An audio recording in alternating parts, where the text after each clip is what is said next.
Hey everyone, welcome. My name is Chimaoge. You can also call me Maoge. This is ChimaogesComments. This is the first ever edition of what I'm calling EkwensuOma. And what is that? Very complicated. For now, basically just think of them as video essays. I'll explain them more in the future. It's the first ever one on this network. Thank you for joining me. The title of this one is Dr. Umar Johnson is the New Manosphere. It's very casual. I'm just gonna make sure it's over 10 minutes. Give me a sec. Enjoy the images.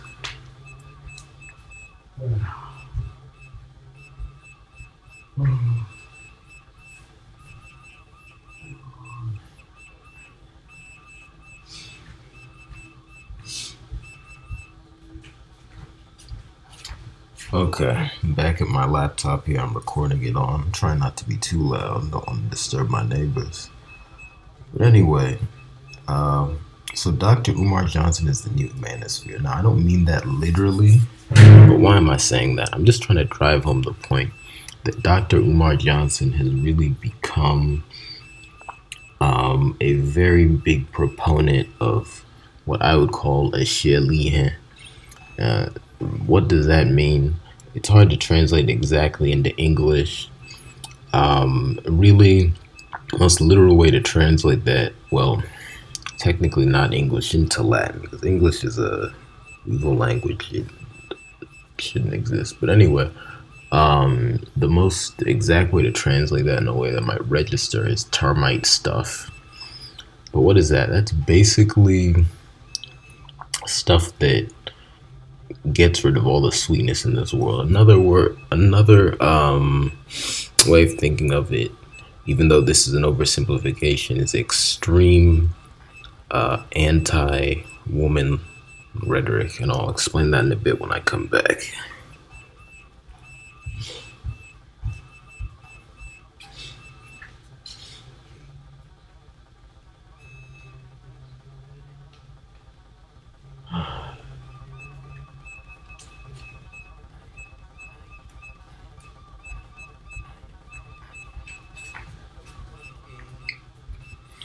Okay, so now Dr. Umar obviously is a very controversial figure. I've talked about him before. The problem is he has a lot of stupid detractors. What does that mean? That means that even though he says a lot of stuff that genuinely should be criticized, by the way, I just saw what most people call an angel number. I've been seeing the number 47 everywhere. Please comment what angel numbers you've been seeing. Um, I'll do something like that in the future. Let me know how much you want to see. But anyway, even though Dr. Umar has many positions, actions, characters, for lack of a better term, again, I don't think in English, forgive me. Technically speaking, no one thinks in English, but I really do not. Oops, saw 47 again. But anyway, Umar does a lot of stuff to be criticized, but a lot of people give him stupid criticisms, and that creates a dynamic where people like me might not even understand how critical we are of him. Because in the past, I used to explain my position on Umar, and to be clear, I never really liked Umar. I just didn't know how to explain it. But I used to explain my position on Umar as that I liked most of what he said, but I strongly disagreed with a minority. I also just saw the number 88. I've been seeing variants of the number 11. But anyway, I used to describe it like that, just to drive home the point that his two biggest, really controversial talking points, I overall, well, here we go. Okay, two of his biggest controversial talking points I overall agreed with, particularly his point about interracial relationships, and then also his point about what you might call it, black people, you know, controlling our own reality, right? Now, there are nuances I don't agree with at all, but overall, I don't think the overall spirit of what comes out of his mouth on those two issues should be disagreed with. Now, there's a lot of other crazy stuff I strongly disagreed with. In particular, his opinion about what I'll call, for short, same gender relationships. That was always crazy. Give me a second.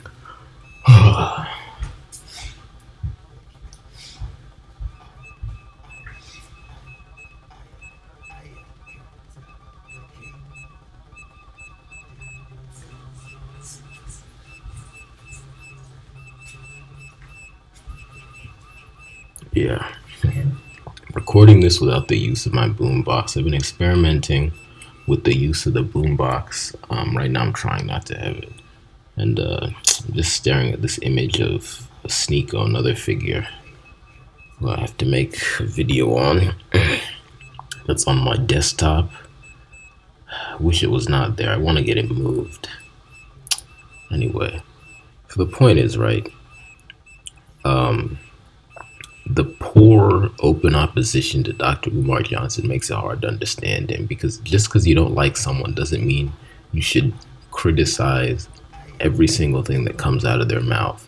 And the biggest reason for that is efficiency. If people did not spend so much time talking about his opinion on interracial marriage superficially, because again, when you go in deep, a lot of the what I would call a Shelihan, which for short, let's say for the purpose of this video, think of it as extreme woman hate. Again, it's an oversimplification. It goes a lot deeper than that. Has to do with hell.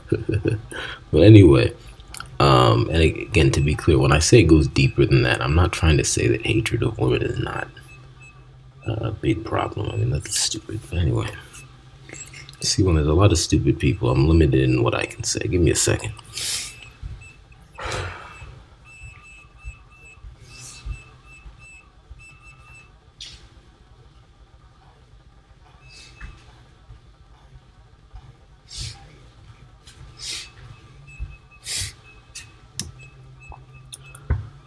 Where was I? Let me find my point. Please let me know also how the audio is to you guys. Even though I've been doing this for about really over 4 years now, because I made my first YouTube video in November of 2020, just before the 2020 U.S. presidential election. I've been doing it for a while, but you know, I'm still trying to improve different things I'm doing. So please let me know how you find the audio. But anyway, the whole point I'm making with Umar is that when you look at his positions, the ones that people talk about the most, take out the one on same-sex relationships. That one is pretty basic. You can just, you know, you can just say that one's bad, especially when he tries to say that Africans never allowed same-sex relationships. I mean, that's just a crazy opinion.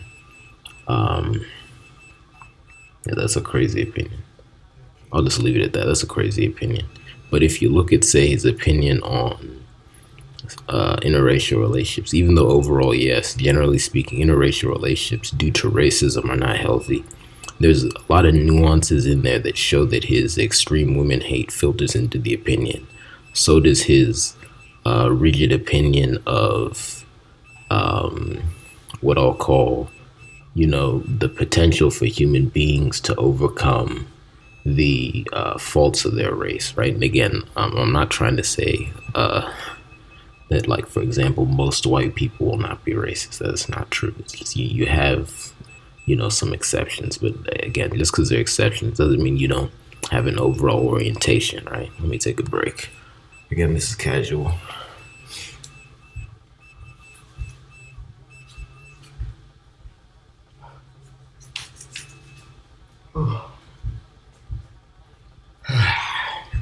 Yeah, I still want to keep moving when I'm recording. But anyway, let's go to the heart of the issue. So when I say Dr. Umar Johnson is the new Manosphere, I'm really just trying to get your attention and highlight that his rhetoric against women has become much more extreme over the years. There have always been people who have said that Dr. Umar was anti-woman, but to be frank, at the beginning of his public career, there was not enough public evidence to really show that. Now, to be clear, I'm sure people have saw things in private, but they didn't make that clear. So, you know, if you didn't know Umar, and to be clear, I don't know him, never met him. There's not enough evidence based upon his public behavior and statements to say he was extremely anti-woman. Again, if someone makes a comment here or there, that's not necessarily representative of the overall opinion. But he was not pushing extreme anti-woman rhetoric. And then if you looked at the circuit he was on, the so-called conscious community circuit, he was really talking more, for lack of a better term, pro-woman than most of the other commentators. But that is really all gone away. He's gotten much more extreme, particularly in the last couple of years. And I think it's just a case of somebody who hid very well. Now, I know there'll be some of you who will say, oh, I always knew he hated women. I don't doubt you. Well, some of you I might doubt. Let's be honest. Sometimes people will just label a black man who is aggressive, and again, aggressive is not necessarily a bad thing. People will just label a black man who's aggressive as anti-woman. And if that was why you thought he was anti-woman, I'm not giving you props for that. That just means you got the right answer the wrong way. It's like if you're taking a math test, you wrote down the answer without doing work, you got it right. I'm not giving you props for that. Give me a sec.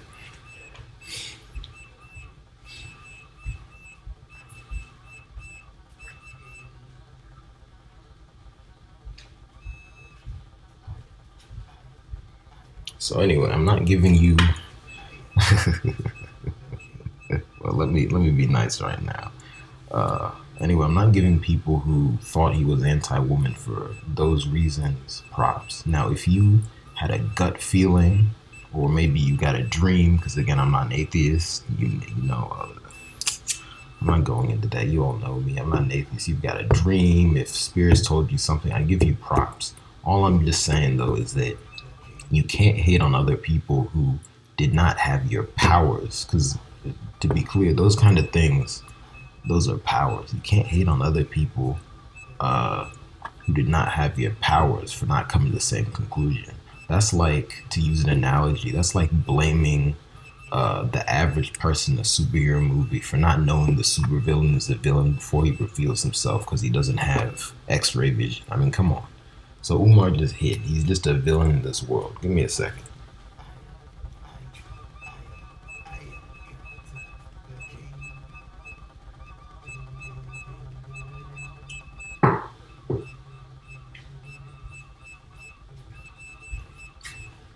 Yeah.